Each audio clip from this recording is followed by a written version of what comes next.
at the podium. We'll start off with Josh Guessman. Go ahead, Josh. Hey, Greg. Thanks for talking to us. We talked to Victor a little bit. He was sort of going through things, saying that it doesn't matter if you're the better team. Bottom line is what the score shows. What did you see from the Galaxy at the start, and then ultimately the things that caused you guys not to win this game? Yeah, I think we started a little bit where we had the ball, but we weren't really penetrating. We weren't really moving the game forward. They had a back line of 5, which, the intent of a back line of 5 is to keep you in front of them. And I thought we were too content staying in front of them. And we needed to play more vertically. We needed to try to get some runners going behind. We needed to try to get into the depth. And, the concern always when you play against a 5 and you don't actually attack or break lines is you turn over the ball and you expose yourself. And we did that a few times to ourselves in the first half. Obviously, one of those becomes a penalty kick. Others create issues that, that put us in some precarious situations. Once we kind of adapted a little bit and found sort of our rhythm and our way to work through it a little bit, I thought, especially when we came out in the second half, I thought we were better at it. We were pinning them into their half of the field more. We were controlling more of the game. We were creating. We were in their box a little bit more. We were around. We still weren't creating as many of the really good chances that we needed to. I still think that there still needs some more vertical running out of our group, and a lot of guys are playing off each other and playing to each other's feet, but we still need some running. That obviously that's a reason we went and got a Kevin Cabral, and we need Sam to do that, and we need Dayon as he gets more comfortable to keep threatening those runs and those spaces behind, and our midfielders some too. So.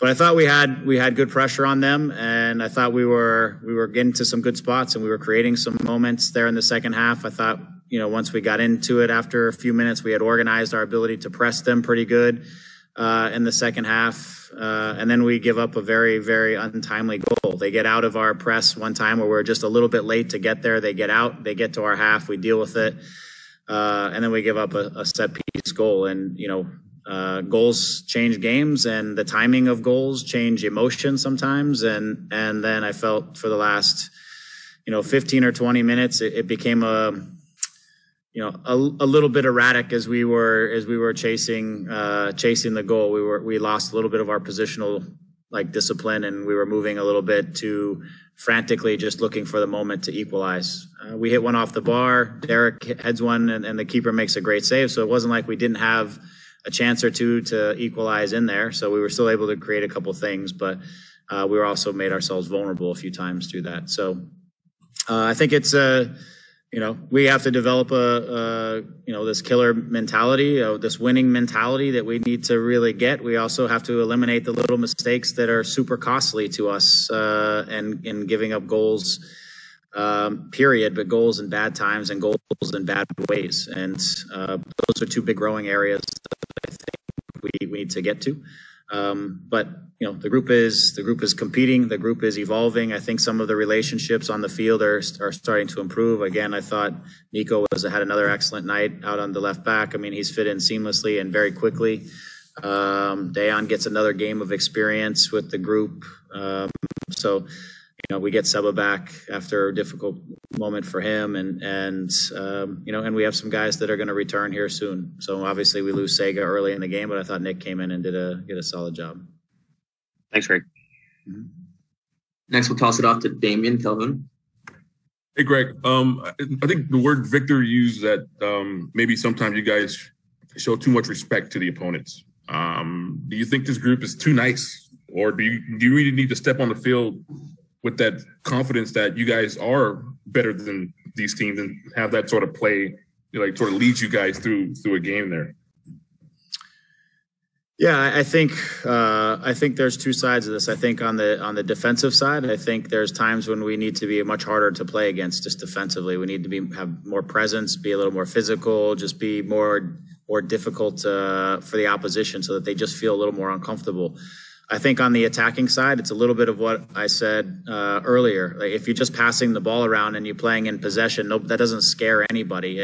What scares teams is that you are attacking, you're playing vertical, you're penetrating them, you're driving into their box, you're making them have to make plays and protect their goal, and you're making them, they're really making them answer some questions about how your movement is, and you just keep coming in waves. And I feel like we're still not coming in waves in our attack. I think we're not as organized right now and as attentive in our concentration behind our attacks as well, so that we can counter press. And when a team gets a little bit discombobulated because they're trying to deal with one of our attacks, they try to clear it, we win it again, and we come right back at them in a second phase and a third phase. And we make one attack, and then sometimes the opposition gets out, and then we have to wait a little while before we get another attack. And so there's things there that we need to tighten up on as a group.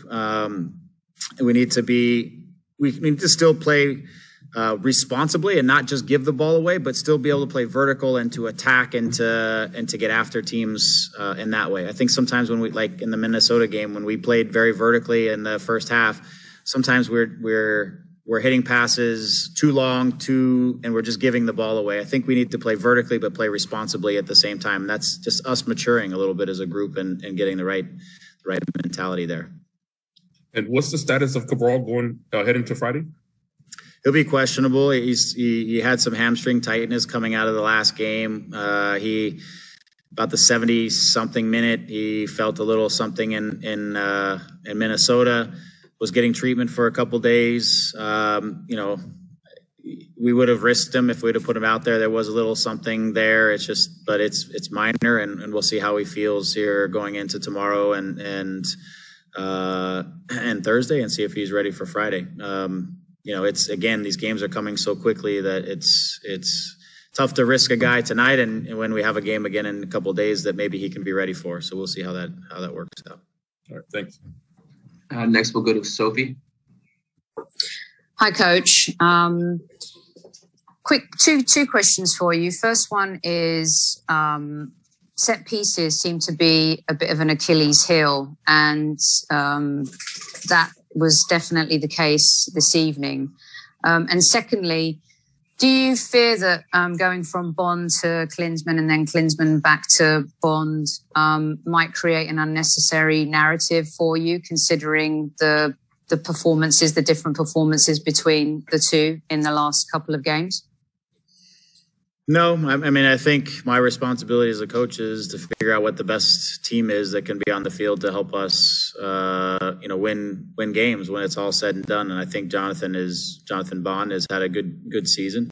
We're midway through. He's played a lot of games. He's played more games in this half of the season than he's played in a number of years. So we need Klinsmann to get a game to see where he's at, to make sure he's ready. And if it's all said and done, we get to the playoffs and Jonathan Klinsmann happens to win the job, then that's football. So, both of them need to be ready and be sharp, and there's a competition. There's no dialogue at the moment. They both need to be ready, and they both need to do their jobs when they're in the goal.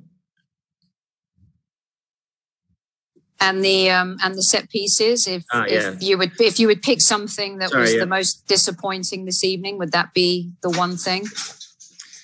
Yeah, I think it's a lot of times defending set pieces is about concentration. It's about a mentality. It's about obviously people have responsibilities and people need to see out those responsibilities in them. Obviously the set piece was well hit to the front post and it was flicked onto the back post, of which people and players are in positions to try to make plays. I thought, Bondi came out to try to make a play on the ball and didn't get there. I think maybe he ran into one of our guys, but he doesn't get there. And then our goal is pretty exposed in that moment, and they're able to get it back in. So in front of the goal and in the goal. So yeah, I think whether it's our defensive concentration or our physicality at times or our decisions, we have to be better. We have to be better defending at set pieces. Like this is now in a few games that have been the difference in games, and that's got to get cleaned up. Thanks, Coach. Yep. All right, that's all the time we have for tonight. Thanks, Greg. Yep. All right.